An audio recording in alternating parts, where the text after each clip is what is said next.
Hello everybody, सुन रहे हैं मुझे? आगे सब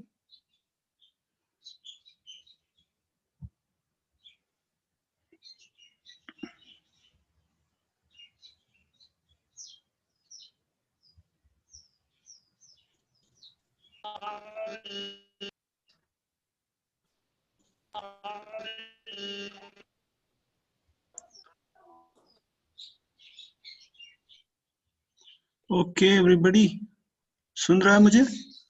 can you hear me all of you? Yes sir, yes sir, yes sir. वालेकुम सलाम। हाँ, तो मुझे बताओ, आवाज मेरी ठीक से आ रही है? आवाज मेरी ठीक से? Am I clear? है ना, ये 2G में थोड़ा सा मसला है। हाँ, तो इसको ज्वाइन होने में भी 7 मिनट लगे। अच्छा, मुझे बता दो, जो मैंने वो लेक्चर्स अपलोड किए थे पिछले दिनों, मैंने लिखा भी था उसमें, तुम उसको पढ़ लेना, फिर हम उसको क्या बोलते हैं, डिस्कस करेंगे। तो किसी उसके रिगार्डिंग तुम कुछ पूछना चाहोगे, कुछ क्वेश्चन वगैरह, या तुमने अगर उसको मतलब इज देयर समथिंग? जो चैप्टर 1 है ना, हाँ, उसमें बोलो। सर वो है ना स्पेस कर्व्स पे जो हमारी फंडामेंटल थ्योरम है। हाँ हाँ, बोलो। सर यूनिकनेस उसकी समझ आ गई सर, एग्जिस्टेंस उसकी समझ नहीं आ रही है। एग्जिस्टेंस कुछ नहीं आ रही है। वैसे वो मैंने इसलिए छोड़ा था, वो शायद हमें कभी आगे इसमें जरूरत था नहीं, है ना? तो बेसिकली जो उसकी एग्जिस्टेंस है, इट्स अबाउट जी sir. Existence of a solution of differential equation. क्या है? It is existence of a, चलो जी मैं सर। जरा उसी को लेता हूँ। अगर तुम वो बात समझ लो तो इट्स मतलब वो उतना इम्पोर्टेंट नहीं है, फ्रैंकली स्पीकिंग। फ्रॉम है तो वो फंडामेंटल थ्योरम, लेकिन वो इसलिए उतना इम्पोर्टेंट नहीं है। ये शेयर स्क्रीन कहाँ गया? ओके, हाँ, तो वो बेसिकली क्या है, जो हमारे सेरेफ्रेने फॉर्मूले हैं, if we are given a function, basically it's about if you are given a function k, तो let me choose, थोड़ा सा मोटा चूज करता हूँ मैं, और इसका कलर कहाँ पे चूज करना है? चलो ऐसे ही रखते हैं। ओके, जो मैं कह रहा हूँ, हमारे जो बेसिकली जो फंडामेंटल थ्योरम ऑफ एग्जिस्टेंस का जो पार्ट है, यूनिकनेस इज इजी। तो एग्जिस्टेंस का जो मसला है वो ये है कि suppose you are giving curvature as a function. Oh no, ये क्या इसको मिल रहा है? curvature k as function of some parameter, say s, usually arc length, right? So tau is also given, the torsion, you know torsion, जो ना हमने किया है उस पहले लेसन में, उससे पहले, and torso is also given। जी सर। अब फंडामेंटल थ्योरम ये करें कि हाँ d डैश वेक्टर, सॉरी। हाँ, बिल्कुल बिल्कुल, ये जो k tau है, तो अगर ये गिवन है और ये कंटिन्यूअस, कोई भी दो कंटिन्यूअस फंक्शंस है, कोई भी दो कंटिन्यूअस फंक्शंस हैं, तो दुनिया में कोई ना कोई स्पेस कर्व ऐसी है, दुनिया में स्पेस में कोई ना कोई स्पेस कर्व ऐसी है जिसका कर्वेचर k है और टॉर्शन टाउ है। ठीक है, मेरी बात समझ में आई? मैं कह रहा हूं कि अगर तुम्हारे पास दो कंटिन्यूअस फंक्शंस हैं k एंड टाउ, तो दुनिया में कोई ना कोई ऐसी स्पेस कर्व ऐसी एग्जिस्ट करती है जिसका k कर्वेचर है और टाउ टॉर्शन है। अब हमें ये पता है कि अगर k एंड टाउ टॉर्शन है किसी स्पेस कर्व का, then they satisfy Serret Frenet equations. और सेरेफ्रेने इक्वेशंस क्या है? If you take the derivative of t, it is equal to k times n vector, right? And then similarly n dash equal to tau b minus kt minus का हाँ बिल्कुल, k kappa doesn't matter as long as no as long as we know what it means, right? And b dash is equal to minus tau n, right? जी sir. Now what are these? अगर मैं 3 dimensional की बात जी करूं, this is basically something like, अगर मैं इसके vectors लूं t1, अगर पहली इक्वेशन को मैं लूं, ये होगा t1, oh let me rub it, कहां गया rubber? Rubber rubber rubber rubber rubber कहां पे? मिल गया। ओके, तो ये जो अगर मैं पहली वाली इक्वेशन को थोड़ा एक्सपैंड करूं, राइट, कहाँ गया अब इसका ये, जी। एक मिनट, अच्छा अच्छा, अगर मैं इसको लेता हूं, ओ अच्छा कहाँ गया ये, हाँ ठीक है, अगर मैं इसको ऐसे लूं, अब it is like T1 comma पहली वाली को T2, मतलब फिर से आ गया ये, ओके एक मिनट, इसमें मुझे रबर नहीं मिल रहा है, अब यही फायदा है ना अलग से लेक्चर बनाने का, उसमें ये परेशानी। ओके एनीवेज, अगर मैं पहली वाली डिफरेंशियल इक्वेशन लूं, it's like T1 comma T2 comma T3, वहाँ T1, T2, T3 are numbers, scalar functions which are component functions of T dash. So dash dash dash is equal to something like K is a number, so it would be N1, Kn2, Kn3. So basically अगर ये sir equal है शायद तो कुछ waiting room में है। Waiting room कहाँ गया मेरा, okay okay okay okay, admit all, okay हो गया, अच्छा ओके, नाउ इससे क्या होगा, so this means there are basically three differential equations, that is T1 dash is equal to, now they are scalar differential equations, T2 dash is equal to Kn2 and T3 dash is equal to Kn3, where these are all functions of S, yeah, functions of whatever the parameter, right, differential equation है तो function involve है ना, इसी तरह से ये भी तीन डिफरेंशियल इक्वेशंस हैं, ये भी तीन डिफरेंशियल इक्वेशन, तो इसका मतलब ये हुआ बेसिकली दिस इज एक्चुअली, अगर मैं इसको अब ऐसे लिखूं dt1 by ds है ना, ऐसे लिख सकते हैं ना इसको, वही तो मतलब है इसका, इसी तरह से,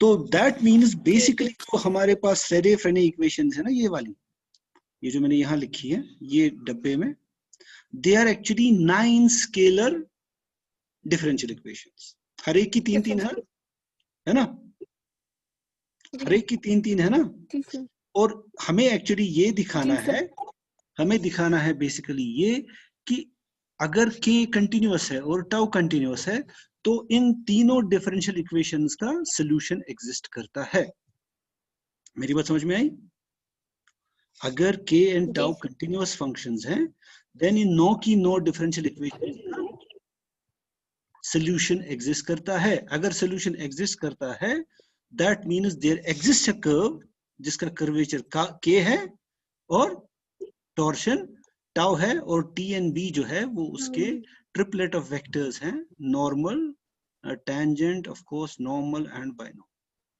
टी बाइनॉर्मल, हाँ बाइनॉर्मल, टी एंड, तो it's about existence of a set of differential equations, तो वो भी उतना मुश्किल नहीं है because we know it is just a first order differential equation है ना, it's easy to solve, we know अगर हमें इसका इनिशियल वैल्यू पता हो तो इसका एक यूनिक सोल्यूशन होता है, और बाकी जो डिटेल्स हैं वो उसमें है, अगर ये बात तुम्हें समझ में आ गई तो ये है अपना fundamental theorem of space curves ना, fundamentally we are looking for k continuous and tau continuous as solution of this set of differential equations, तो आई होप अगर तुम फिर से अब इसके बाद उसको देखोगी, एंड बाय द वे मैंने उसको जानबूझ के उतना ध्यान नहीं दिया, सपोज मतलब ये जो एग्जिस्टेंस थ्योरम्स हैं they are theoretically important but as for their practical value उतना ज्यादा नहीं है, मतलब इसको हम कहीं यूज नहीं करने वाले, ये मैं गारंटी के साथ कह सकता हूँ आगे, इसीलिए मैंने सोचा अगर तुम उसको करोगे वहां पे तो अच्छी बात है, नहीं भी करोगे तो तुम we are not going to lose something that we are going to use in the next 2-3 units,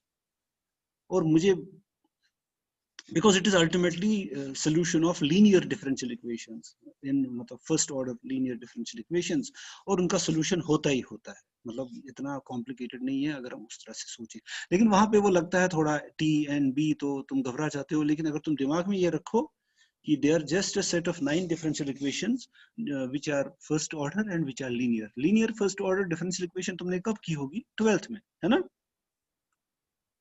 ना, और तुम्हें पता है कि अगर वहां पे हमें इनिशियल वैल्यू पता हो फंक्शन का तो उसका सोल्यूशन होता ही होता है, मतलब स्ट्रेट फॉरवर्ड सोल्यूशन होता है ना, अगर तुम्हें याद हो ना ये dy by dx ऐसा कुछ याद है, is equal to px plus q,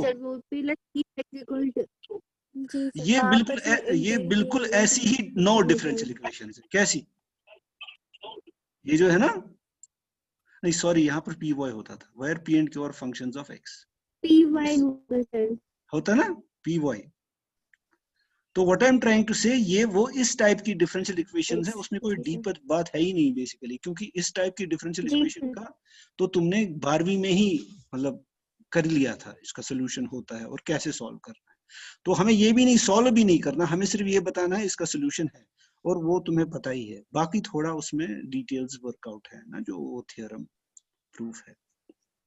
और मैंने इस बोला ना, मतलब जो आगे का कोर्स है या जो आगे तुम कभी पढ़ोगे, तो मुझे नहीं लगता तुम कभी इसका यूज भी करोगे, क्योंकि इट्स जस्ट अबाउट कि ये एग्जिस्ट करती है for every continuous function, any two continuous functions there exist some curve, जिसका वो एक कर्वेचर है, दूसरा टॉर्शन है। Okay, anything else? हाँ, और भी कोई? Any of my students? कोई बोल रहा है? हेलो, 23 पार्टिसिपेंट है, तो उसका मतलब 22 तो तुम हो सर एक्चुअली स्टूडेंट्स। सर हमारी, हाँ बोलो, कोई बात नहीं। सर एक्चुअली हमारे अभी एग्जाम्स हो रहे हैं ना, तो अभी सारे वीडियोस हमने नहीं देखे हैं सर, जो आपने अपलोड किए हैं। अरे उसमें तो कितना आज टाइम? इंशाल्लाह हमारा एग्जाम खत्म हो जाएगा, सेकंड से आए तो सर हमारी दिन भर क्लासेस होती है इसलिए। तुम तो बोलते हो क्लासेस ही नहीं होती है, अब कह रहे हो दिन भर होती रहती है। हाँ? सर परसों से हो गई ना दिन भर क्लासेस, सर परसों से हो रही है ना, इसीलिए तो सर दिन भर होती है, क्योंकि मतलब हम लीनियर की 2 लेते हैं, लीनियर की 2 होती है। ओडीपीडी की भी बात। अब सर प्रॉब्लम हम ये है 4 कि सेम के साथ पढ़ते हैं हम्म, नहीं, अब प्रॉब्लम ये है ना कि जो मुझे तुम्हें पढ़ाना है उसके लिए तुम्हें पहला वाला जो किया है वो तो जानना है ना तुम्हें। हम्म, फिर भी मैं थोड़ा रिवाइज करूंगा ना जो मुझे इसमें चाहिए, राइट? ठीक है, तो मैं क्या कोशिश करूंगा, ठीक है सर। ठीक है ना, मैं कोशिश करूंगा। बेसिकली जो हमने किया था, मतलब पहली बात ये समझ लो, तुम्हें मेहनत करनी है, और मैंने सुना कुछ को कुछ डिप्रेशन विप्रेशन है, तो उसका भी यही इलाज है कि तुम मेहनत करो खूब ज्यादा, तो तुम मतलब बिजी रहोगे। ठीक है, बिजी जितना रहोगे उतना वो एंजाइटी वेंजाइटी नहीं होगी। जितनी मेहनत करोगे, मजदूर को कभी एंजाइटी नहीं होती, वो तो वही होती है ना जो बैठा रहता है, क्योंकि वो काम में बिजी होता है। और अगर तुम घर पे बैठे रहोगे ऐसे ही, एनीवे, तो मैं सरफेस को कुछ इस तरह ठीक से है। बनाता था, लेकिन मतलब तुम्हें सोचना है, it is just for convenience से, ताकि मैं फिर इसको जब मुझे टेंजेंट प्लेन बनाना है तो मुझे थोड़ा आसानी हो जाए ना बोर्ड पे ड्रॉ करने में, क्योंकि मैं राइट हैंडेड हूँ। अगर मैं लेफ्ट हैंडेड होता तो शायद मैं कुछ ऐसा बनाता है ना, या फिर मतलब सरफेस कुछ भी हो सकती है ना, ये सरफेस का पैच है मेरे हिसाब से, जिसको मैं स्टडी करना चाहता हूँ। ठीक है, ठीक है ना? तो अगर तुमने ये कर लिया, जी तो अब सर। अगर ये रेगुलर सरफेस है, तो हर पॉइंट पे रेगुलरिटी का मतलब ये है कि अगर तुम्हारे पास कोई सरफेस है जिसकी इक्वेशन है r is equal to r at U V, right? तो क्या होगा? जी तो सर। होगा ये कि हर पॉइंट पे ये नॉन जीरो होगा। रेगुलर का मतलब ये जो ये वेक्टर है ये जीरो नहीं होगा, right? In other words, we can have what we call unit normal at each point of a regular surface. Unit normal होता है, we just normalize this vector, n is r sub u cross r sub v divided by norm of r sub u cross r sub. तो ये vector define तभी हो सकता है जब ये नॉन जीरो हो, और चूंकि अगर सरफेस रेगुलर है तो ये नॉन जीरो होता है, राइट? तो वंस आई डू दैट, तो I can take a plane, let me see मैं कितना अच्छा ड्रॉ कर सकता हूँ। ओके, अगर मैं एक प्लेन करूं, इसको intersect, which contains this unit normal, condition ये है कि वो इस यूनिट नॉर्मल को कंटेन करे। फिर जो इस पॉइंट पे जो सेक्शन होगा उस प्लेन का, यानी वो जो इंटरसेक्ट करेगा मेरी सरफेस को, उस सेक्शन को हम बोलते हैं नॉर्मल सेक्शन, राइट? अब जाहिर सी बात है, अगर मैं इस प्लेन को ठीक रोटेट है। करूं about n, so I will get another normal section. So there are infinitely many normal sections at a regular point of a surface. अब उनमें क्या होता है, तो we will get different curves, right? When we rotate this plane, we get different curves, and those curves are called normal sections. उनमें से जो सबसे ज्यादा कर्वेचर वाली कर्व होगी और सबसे कम कर्वेचर वाली कर्व होगी, उनको हम बोलते हैं प्रिंसिपल सेक्शंस। ठीक है, प्रिंसिपल सेक्शंस वो वाली नॉर्मल सेक्शंस हैं जिनका कर्वेचर या तो हाईएस्ट है या लोवेस्ट है, और हम उसको डिनोट करते हैं by k sub a and k sub b, principal curvatures, right? और हमने तब ये किया था, जब हमने इसको डिराइव किया था पिछले लेक्चर में, हमें ये पता है कि जो प्रिंसिपल कर्वेचर्स हैं, they are roots of the quadratic equation. Ka and kb are roots of this equation. H square k sub n square minus en plus gl minus twice fm into k sub n plus t square is equal to 0. Now these are first order and second order fundamental magnitudes. You know, E, you have got F, you have got G, then L, M, N, and then I've got H and T, and they are defined by H square is equal to EG minus F square, and T square is equal to Ln minus F square. इसमें कोई problem है तो मैं first order and second order fundamental magnitudes में, मुझे नहीं लगता होनी चाहिए एनीवेज।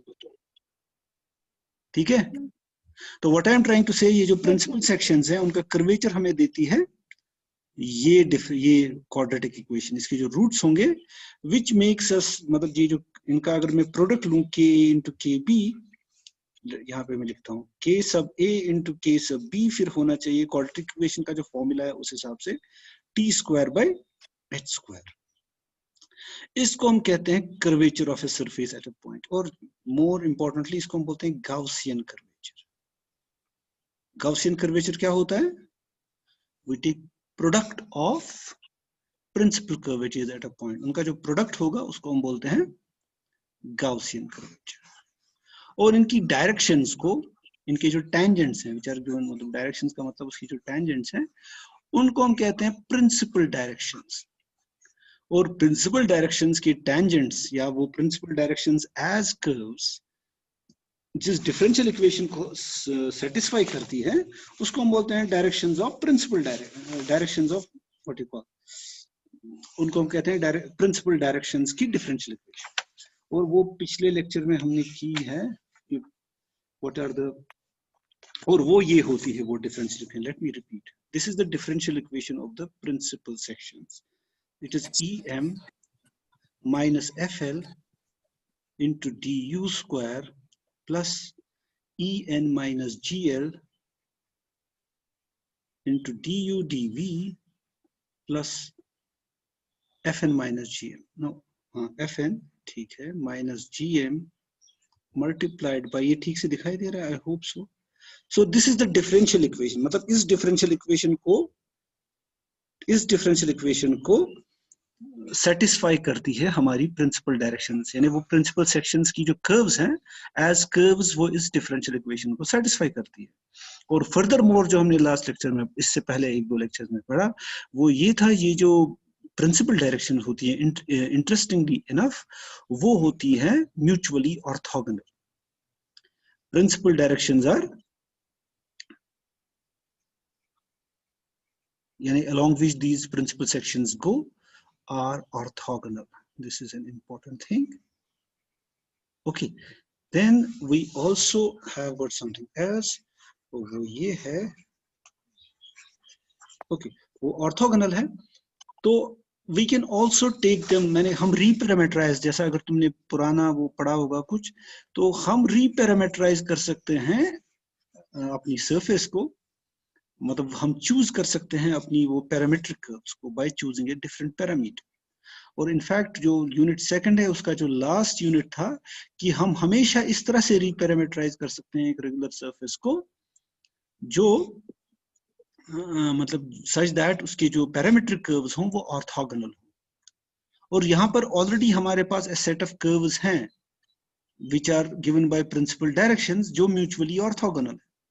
देन जो पिछला वाला थ्योरम पिछले लेक्चर में हमने किया था वो ये था कि we can take the principal directions or the curves which satisfy this differential equation, जिनको हम lines of curvature भी बोलते हैं, lines of curvature, उनको हम ले सकते हैं as parametric curves.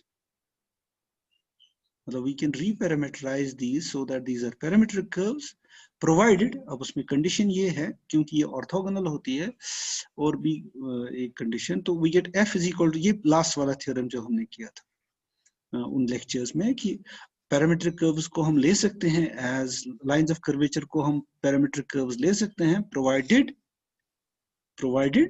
f is equal to 0 and m is equal to 0.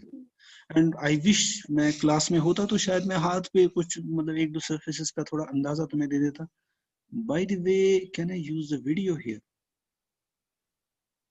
मैं यूजुअली जो एग्जांपल देता था, मेरी शक्ल आ रही है कहीं पे?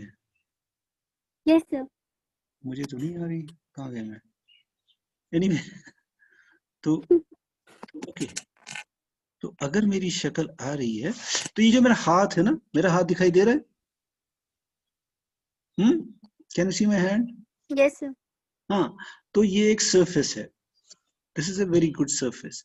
और अगर मैं, ये बोल रहा है अनस्टेबल है मेरा, ओके, एक मिनट, किसी को एडमिट करना है.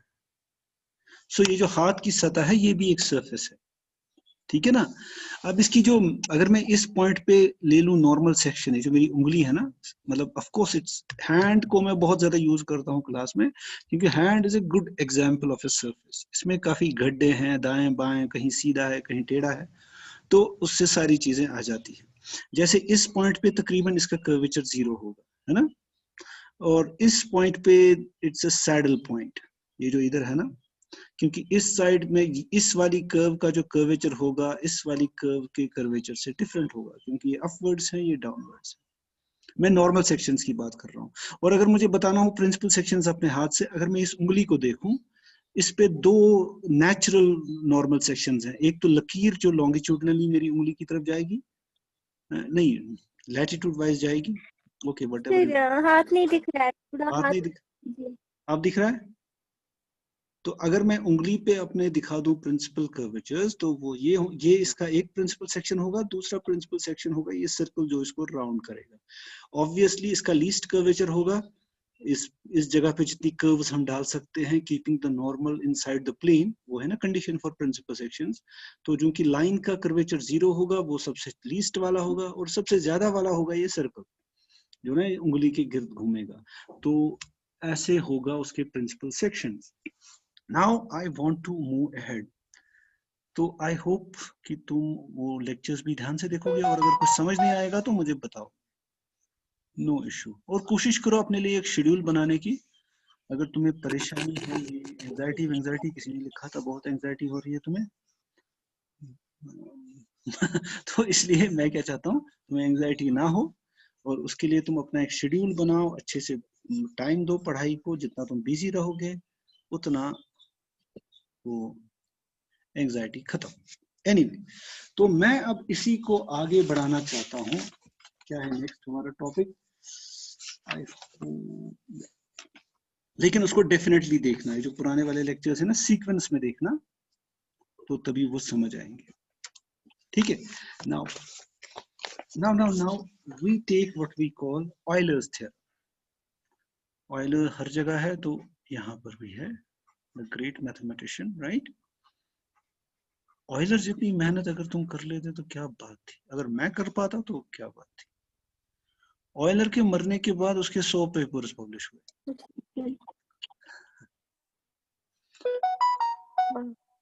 और सबसे प्रोलिफिक मैथमेटिशियन माना जाता है ऑयलर को.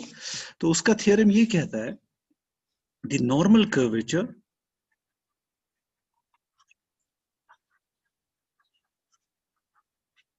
Kn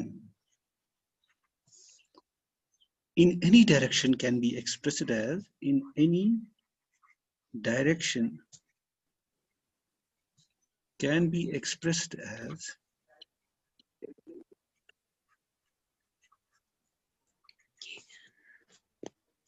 K sub n is equal to Ka cos square psi plus के सब बी साइन स्क्वायर साई, जहां पे अपना जो के एंड के बी है of course they are principal curvatures, principal curvatures. और अपना जो साई है, psi is the angle, psi is the angle which the direction under consideration, जिसका normal curvature k है, du dv of the normal section which is under consideration makes with the principal direction dv is equal to 0। यहां पर हमने एक दो चीजें की हैं जो मैं बताऊंगा। I hope dv is equal to 0। तो हमने क्या किया यहाँ पे, हमने जो पिछला थ्योरम है हमने उसको यूज किया, इसीलिए है ना वो जरूरी पिछला थ्योरम देखना, ठीक है। उसमें ये था कि पिछला थ्योरम में हमने किया था कि we can take parametric curves. Parametric curves क्या होती हैं? Parametric curves are basically given by u को कांस्टेंट किया तो एक set of parametric curves, v को कांस्टेंट किया तो दूसरी सेट ऑफ पैरामीट्रिक कर्व्स। उसका मतलब पैरामीट्रिक कर्व्स की डिफरेंशियल इक्वेशन बनेगी फिर du is equal to 0 and dv is equal to 0। तो अगर हम हमेशा हम ले सकते हैं, अगर हम f और m को 0 करें, then we can take du and dv, these directions as our principal curvatures। अगर f और m 0 है, that's no big deal, ठीक है। तो हम कह रहे हैं कि अगर देखो, let me इसको मिनिमाइज करें, ठीक है ना। तो आई होप तुम थोड़ा इसको ठीक से करो। लेट मी डू इट, मैं ड्रॉ करूंगा फिर से। हाँ, तो मेरे पास एक सरफेस है जो मैंने यहाँ कोने पे बनाई, राइट। अब यहाँ पे एक सरफेस नॉर्मल है ऑफ कोर्स, राइट। और यहाँ पे कोई भी नॉर्मल सेक्शन लो, any curve that we get by intersecting a plane to the surface, right. ये एक नॉर्मल सेक्शन है जिसका कर्वेचर है k सब n, और वहां पे बहुत सारे नॉर्मल सेक्शंस हैं। एक उनमें है प्रिंसिपल सेक्शंस, उन्हीं नॉर्मल सेक्शंस में से, उनमें से जो आपस में ऑर्थोगोनल है, और एक का कर्वेचर ka है और दूसरे का कर्वेचर kb है। हम कह रहे हैं कि we can write curvature of any normal section at this point in terms of the curvatures of the principal sections. So that is the main thing, and we can wire this psi is the angle which this direction, जो उसकी direction है ना, जिसका हम kn ढूंढ रहे हैं, उस नॉर्मल सेक्शन का, उसकी डायरेक्शन जो बनाएंगी principal direction dv is equal to 0 के साथ एंगल, क्योंकि यहाँ पे प्रिंसिपल मतलब लाइंस ऑफ कर्वेचर होंगे, एक लाइन ऑफ कर्वेचर्स, और ये जो हमने लिए हैं ना k and kb, they are our principal directions. उनमें से एक के साथ जो जिसका हम नाम u कर्व या v कर्व रखेंगे, जो में हम प्रूफ में करेंगे, उसको अच्छा उसको हम जो उसके साथ जो एंगल जो है, उन दो में से एक प्रिंसिपल लाइंस ऑफ कर्वेचर्स के साथ एंगल जो है वो साई है। एंड लेट्स गो, मुझे पता नहीं ये इसको हम कर सकते हैं आगे। Let's I wish I could format, undo, clear, save, text। anyway, मैं इसको सेलेक्ट करके, अच्छा यहाँ पे मेरी जगह नहीं है प्रूफ के लिए, पता नहीं कैसे इसको नीचे ले जाते हैं, ऊपर ले जाते हैं। नेक्स्ट पेज आता है इसमें, तुम में से किसी को पता है? हाँ, हेलो, पता नहीं, लेकिन जैसे बाकी टीचर्स लेते हैं ना। हाँ जी सर। जी सर, नेक्स्ट हाँ, नेक्स्ट पे से जाती है, नेक्स्ट पेज का, जाता है नेक्स्ट पे। अच्छा आ गया, मुझे भी दिखाया, जा सकते हाँ हैं। आ गया। अच्छा, तो ये प्रूफ जो है, इसका प्रूफ हम करेंगे, मैंने देख लिया कहाँ पे, कोई बात। Okay, we start with let the equation of the surface be, जा सकते हैं। एक और आ गया, let the equation of the surface be. मैं जानना चाहता हूँ वो जिस बच्चे का ये एंजाइटी का प्रॉब्लम था, वो आज क्लास में है? अंदलीब अहमद है कोई? सबों की एंजाइटी प्रॉब्लम है। सबों की है? अल्लाह खैर करे। कोई दवाई ववाई लेते हो? सर सबों को एक्चुअली इस नहीं है हाँ, सर, सच बोले तो हाँ ले रहे हैं अच्छा क्या ले रहे हो? जी एंग्जिट? सर। एंग्जिट ले रहे हो? अरे मैंने भी कभी ली है, नो इशू। प्रोपेनोल कंपोजिशन वाले लेते हैं, क्लोनोजिपाम लेते हैं। क्लोरोजिपम। क्लोनोजिपम, पेट्रोल बीटा, पेट्रोल बीटा। नहीं और उनकी, सर्टोलिफ्ट भी। अच्छा मैं क्या कह रहा सर हूँ, सबको है। नहीं लेकिन मैं क्या करूँ, उनके आदी हो जाओगे, उससे बेटर है। और सर्टोलिफ्ट भी लेते हैं। हाँ एक्चुअली पता है सर, हमें एग्जाम, सर एग्जाम्स की वजह से नहीं है हमें, मतलब एग्जाम्स है, एग्जाम्स की वजह से नहीं है सर। तो हाँ मतलब सर हमें नहीं है सर, हमें है कि मतलब सर कल को हम मास्टर्स करेंगे, सर मास्टर्स करेंगे हमें कुछ पता ही नहीं होगी, क्योंकि सर ये ही एज है हमें सीखने की, अब वो तो इसी वजह तुम्हारा है से ना, सर सबका हो गया है मतलब सर। सबका सेम थोड़ी होगा, है ना? सर लगभग सबका सेम है। नहीं जरूरी नहीं है, तुम कैसे उनके बारे में कह सकती हो? अब मैं क्या कहने की नहीं सर, कोशिश, डिफरेंट है ना, है। डिफरेंट होगा, है ना? लेकिन अब तुम क्या चाहते हो, तुम चाहते हो किसी तरह से तुम्हें एग्जाम में थोड़ा और रिलैक्सेशन मिल जाए, राइट? मतलब मेन तुम्हारा वही है, लेकिन कोई बात नहीं। अच्छा let the equation of the surface be r is equal to r at u v। और जैसा कि मैंने कहा पिछले थ्योरम में हमने किया था, अगर हम लाइन ऑफ कर्वेचर को लेंगे as parametric curves, then that's possible only when f is equal to 0 and m is equal to 0। तो हम ले सकते हैं फिर f is equal to 0 and m is equal to 0। और जो curvature of the normal section है, उसका जो फॉर्मूला हमने पहले ही किया है इस चैप्टर के बिगिनिंग में, वो है kn is equal to L du square plus twice m du dv plus n du square divided by the first fundamental form, that is E du square plus twice f du dv plus g dv square।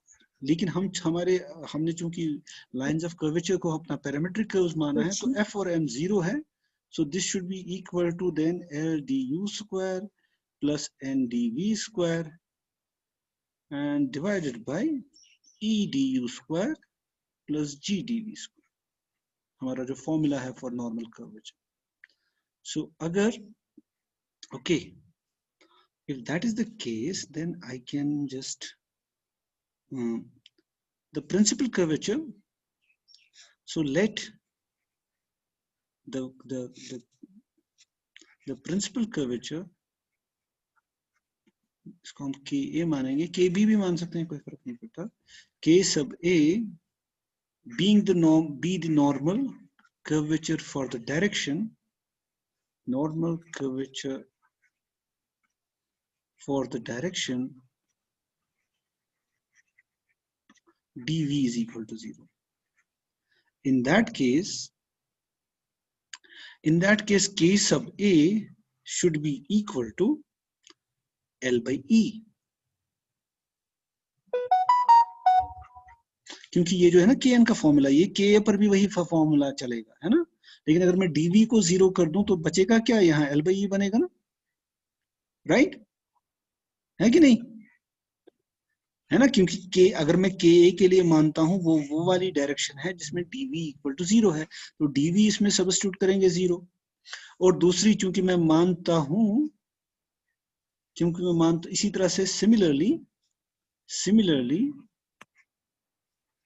KB जो दूसरी principal direction का curvature है, is the curvature of the principal direction या parametric direction, whatever, चलो principal direction, du equal to 0 by the same formula I would get KB is equal to, अगर मैं du को 0 put करता हूं, it would be n by g. So I have now Ka under these conditions should be L by E and Kb should be n by g. Now considering a normal section, Now, considering a normal section in the direction, considering a normal section in the direction du dv, making an angle of psi with the principal direction dv is equal to 0, we have, जो हमने इससे पहले किया था angle between two directions, उस formula के हिसाब से it would be 1 by root e into du by ds. ये हमने इससे पहले ये फॉर्मूला डिराइव किया है, अब मैं वापस नहीं जा सकता क्योंकि उसमें काफी टाइम लगेगा, और चूंकि dv 0 है तो it is basically simply root e into du by ds.